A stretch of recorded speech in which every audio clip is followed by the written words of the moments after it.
কোরআন আমাদের পড়ার সময় কয়েকটা বিষয় মাথা রাখতে হবে। কোরআনের আয়াত, কোরআনের অনুবাদ, কোরআনের তাফসির, এই তিনটি বিষয় আমরা অনেকে ডিসটেন্স করতে পারি না। আয়াত সরাসরি আল্লাহর বাণী, খেয়াল করে শোনেন, এর ভিতরে একচুল পরিমাণ ডিসটেন্স করার পাওয়ার কারণ নাই, স্বয়ং আল্লাহর বাণী। অনুবাদ, এটা কিন্তু অনুবাদকের বাণী, কারণ অনুবাদ যদি সঠিক হয় তাহলে এটা আল্লাহর বাণীতে পরিণত হবে, যদি ভুল হয় তাহলে বুঝতে হবে উনি ভুল করেছেন, এটা অনুবাদকের কথা, আল্লাহ তাআলা এই আয়াতের সাথে মিলাইতে পারেন নাই, অনুবাদে ভুল হতে পারে। আচ্ছা, এবার অনুবাদ যদি সঠিক হয় তাহলে অনুবাদটাও আল্লাহর বাণী। এবার যাবেন কি জানেন, এই আয়াতকে তাফসির করেন যারা মুফাসসির, আমরা অনেকে মনে করি তাফসির, কোরআনের আয়াত, অনুবাদ সব মনে হয় একই জিনিস।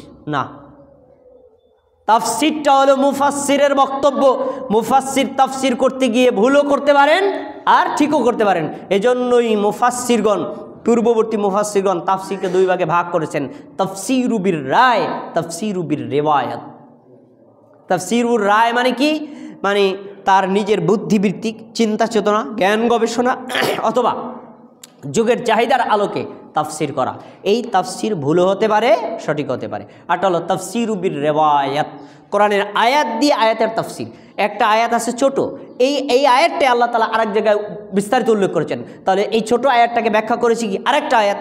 কোরআন আর তাফসিরুল কুরআন বিল কোরআন, কোরআন দিয়ে কোরআনের তাফসির, এই তাফসির ভুল না, সঠিক। আরটা হলো কোরআনের আয়াতকে হাদিস দিয়ে তাফসির। একটা আয়াত আমি আনবো, আয়াতের পক্ষে নবী সাল্লাল্লাহু আলাইহি ওয়াসাল্লাম কী কী হাদিস বলেছেন, এটা হলো হাদিস দিয়ে কোরআনের আয়াতের তাফসির। এরপরে হলো সাহাবায়ে কেরামের বক্তব্য দিয়ে তাফসির।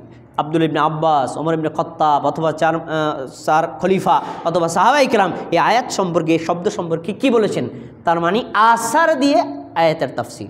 এই যে কোরআন দিয়ে কোরআনের তাফসির, হাদিস দিয়ে তাফসির, আসার দিয়ে তাফসির, এটাকে বলা হয় তাফসিরু বির রিওয়ায়াত। পৃথিবীর মধ্যে শ্রেষ্ঠ একটা তাফসির আছে, তাফসিরের নামটা আপনাকে বলি, আপনারা সবাই তাফসিরটার নাম জানেন, তাফসিরে ইবনে কাসির। শুনেছেন তাফসিরে ইবনে কাসির? তা আসলে এটার নাম কিন্তু ইবনে কাসির না, এটার আসল নাম হলো তাফসিরুল কুরআনিল আযীম, মহান কোরআনের তাফসির। কিন্তু ইবনে কাসির রাহিমাহুল্লাহ করেছেন, তার নামের সাথে প্রসিদ্ধ হয়ে গেছে তাফসির ইবনে কাসির। এই তাফসিরু বির রিওয়ায়াত, বিশুদ্ধ তাফসির, এই তাফসিরটার ব্যাপারে হানাফি, শাফি, হাম্বলি, মালিকি, আহলে হাদিস সবাই একমত, এটি পৃথিবীর শ্রেষ্ঠ তাফসির। এই তাফসিরটা আপনারা অধ্যয়ন করতে পারেন। একটু ফুটা কথা বলে নেই, ফাঁকা কথা। তাফসির আপনি এখন বিশুদ্ধ সূত্রে পড়তে পারেন, তাই তো? তো সমস্যা হলো কি জানেন, সমস্যা হলো এই তাফসিরটা কোন ভাষায় বলেন? আরবি ভাষায়। আমরা কোন ভাষাভাষীর লোক? বাংলা ভাষাভাষীর লোক। আমাদের পড়তে হবে কি? অনুবাদ। ইসলামী ফাউন্ডেশন অনুবাদ করেছেন, তো এই অনুবাদের মধ্যে তারা আবার খেয়ানত করেছেন। তো খেয়ানত হলো কীভাবে? কোরআনের আয়াতের তাফসিরগুলো, অনুবাদগুলো ঠিক করছেন, হাদিসের অনুবাদগুলো ঠিক করছেন, আসারগুলো অনুবাদ ঠিক করছেন। আর আল্লামা ইবনে কাসির রাহিমাহুল্লাহ তিনি তাফসির করার ক্ষেত্রে কী করেছেন জানেন? কোরআনের আয়াতের, এই আয়াতটার তাফসির, আয়াতগুলো আগে এনেছেন, তারপরে নবী সাল্লাল্লাহু আলাইহি ওয়াসাল্লামের বিশুদ্ধ হাদিসগুলো এনেছেন, তারপরে হাসান হাদিসগুলো এনেছেন, এরপরে এনেছেন জয়ীফ হাদিস। কিন্তু এই ইসলামিক ফাউন্ডেশন অনুবাদ করার সময় যেই জয়ীফ হাদিসগুলো উল্লেখ করেছেন তার হাদিসের অনুবাদ করেছেন, কিন্তু হাদিসটা যে সম্পর্কে ইবনে কাসির বলেছেন হাযা হাদিসুন দাঈফুন, এই কথার অনুবাদ করে নাই। এখন আপনাকে আমি বলি, আপনাকে বলে বাবুল ভাই আপনি ইবনে কাসির একদম চক্ষু বন্ধ করে পড়তে পারেন, তখন আপনি নিচে যখন হাদিসগুলো পড়বেন আপনি হাদিস আকারে পড়ে নেবেন, আমি তো মনে করবেন সহিহ হাদিস, কিন্তু হাদিসটা তো সহিহ না। ইবনে কাসির রাহিমাহুল্লাহ তিনি আমানাতের একচুল পরিমাণ খেয়ানত করেন নাই, তিনি উল্লেখ করে দিয়েছেন হাদিসটা দঈফ।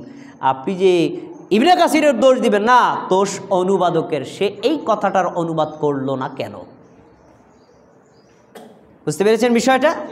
এই জন্য তাফসির পড়ার ক্ষেত্রে আপনাকে এই বিষয়টা মাথায় রাখতে হবে যে যিনি মুফাসসির তিনি ভুল করতে পারেন, যিনি অনুবাদক তিনি ভুল করতে পারেন। এজন্য তাফসিরটাও আপনি অন্ধভাবে মেনে নিতে পারবেন না। এজন্য আব্দুর রাজ্জাক বিন ইউসুফের একটা বই আছে, কি তাফসির কি মিথ্যা হতে পারে? দেখেন বইটা।